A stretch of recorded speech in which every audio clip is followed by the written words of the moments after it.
Good morning, Dr. Brad. Here I we clean, are. I clean my cup for you. I want to note that usually this side looks pretty good, but this side is terrifying.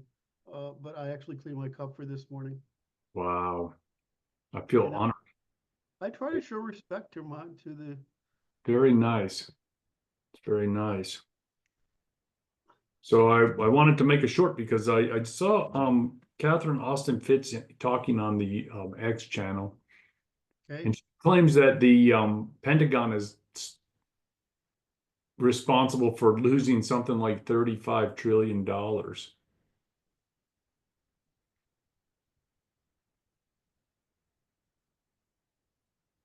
that's a real lot of money. That would be. Well, you know that Donald Rumsfeld was talking about it in September 10th, 2001, $2.3 trillion was missing, and they were going to investigate it. But oops, that plane crashed right into the office where all the accountants were ordered to be in attendance at the moment of impact, except for their boss who ordered them to be there.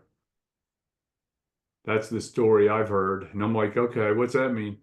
Anything is possible. We're living in a clown world now. Well, you probably know this, but one of my relatives, Jimmy Doolittle, was General James Doolittle, was responsible for auditing the military-industrial complex Mm, for Eisenhower. okay. And he said, you know, basically, it's pretty bad, but it's not as bad as you'd think. No, that was in 1960. Exactly. They've kind of upped their game, I think. Well, I mean, if you turn the whole economy to war, Oh, right, and into a Cold War, you're going to get a military-industrial complex. I think that was the goal. Mhm. So, Oh my. you know, So it's like this. It's like what you wonder what it's like the we're on the verge of something here that is quite put great potentials are being unleashed here in January. And we don't know what that means exactly because there's a great potential for huge reform. I don't know. We'll see what transpires. I suspect that, like bureaucracies always do, they will hunker down and resist. Oh yeah. I think that's been predicted though. You know what I mean? Only as someone who's run strategy practice in companies, Yes. I haven't done anything with the military. I've been asked to, but refused to do it for state governments. I can't work with them. It's too so. You want to talk about moral outrage? Do tell me. It's like when I work. I don't want to dismiss the Justice Department too much, but when I worked for Justice, it's Yeah. why I couldn't stand it. I was just morally outraged. Not by the work that they were trying to do, but by the behavior of the employees in trying to avoid all possible work. Oh, it was. I actually couldn't conceive of wanting to do that. I mean, of doing is trying to maximize the or basically minimize the amount of work, maximize the amount of time off, Ah, yeah. um, um, maximize the obstruction, right? Basically, the minimization of work at all times. Now, I don't have that experience in all places. Like I've been in courts, right? I mean, work with courts, right? And so if you look at judges and clerks and whatever, um, there's been a marked change since the 80s, Okay. right? They're much, much better. And I think a lot of it's computerization. It's just easier. Um, um, and there's been more transparency added. So I'm not necessarily talking about that. I'm talking about the bureaucracy that's behind all that. You know, the minute you get away from I'm interacting with the public, Yes. right? Now we all like to pick on departments of motor vehicles, which is my favorite It one. is. It's like the whipping boy. And deservedly so. It's earned. I just can't understand why, you know, I'm here in Washington State where it's literally a pleasure, right? That's nice. It's literally a pleasure to go to the Department of Motor Vehicles here, right? Now it might be, well, it's probably because we have so many rich people that lawsuits are, and the trouble isn't worth not being a good customer service or something of that nature. There And you the go. second, and the second thing is when you're dealing with people without money, dealing with fees and little things, and right, that's hard on them. So I've been in the Department of Vehicles in Hartford, Connecticut. It's actually Wallingford, not Wallingford. It's actually in the next town over, which is escaping me now right now. It starts with a W. Um, and and you go into that place, and of course you've got the blacks and immigrants from Hartford, right, which is a shithole city.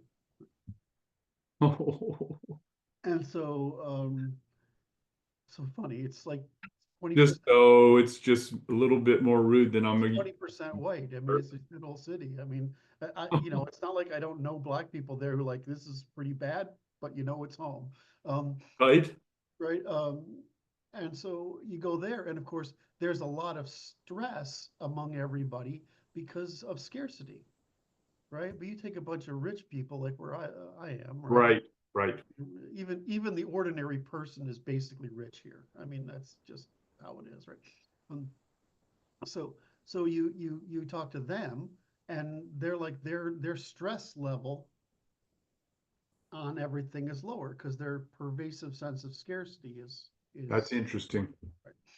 Um, so I know it's partly the green zone, but I mean, Jesus, you get into some of these bureaucracies and um, or the education department. Oh my God, don't get me started there.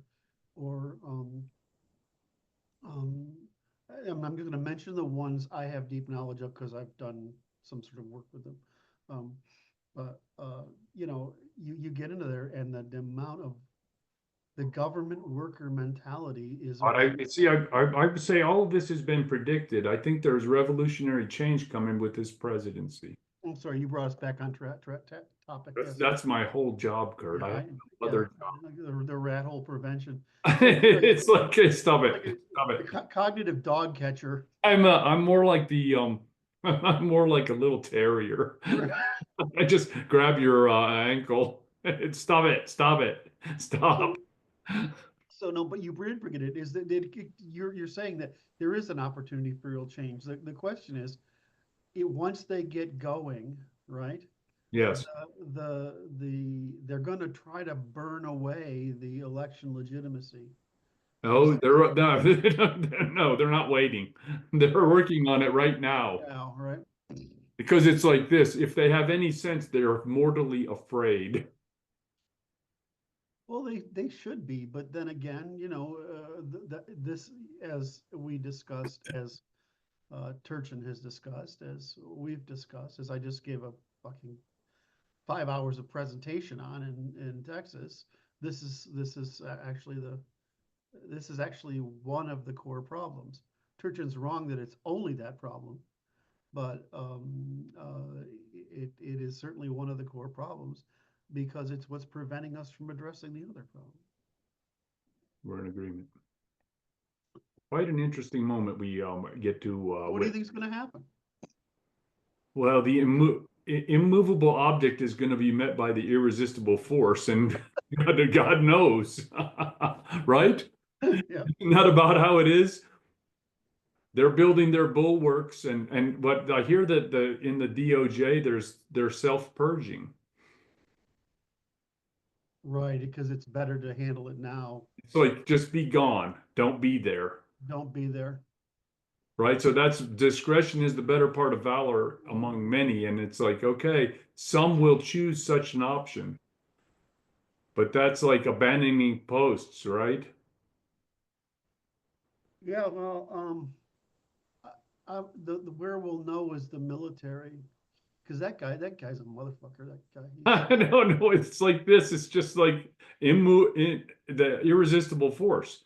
It's just like, That okay, guy, what is that it? They're guy's going to loaded try to for resist it. bear. He's loaded for bear. He ought to be. He has to be. You can't, there's just no way that the Trump administration too is naive like they were in Trump administration 1. Mhm. That they walked into this, the immovable object was not going to be moved under Trump 1, but it's Trump 2. It's 2.0.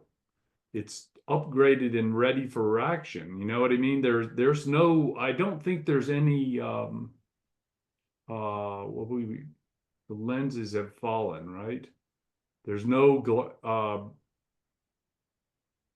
rose-colored glasses. I don't know who you're talking about.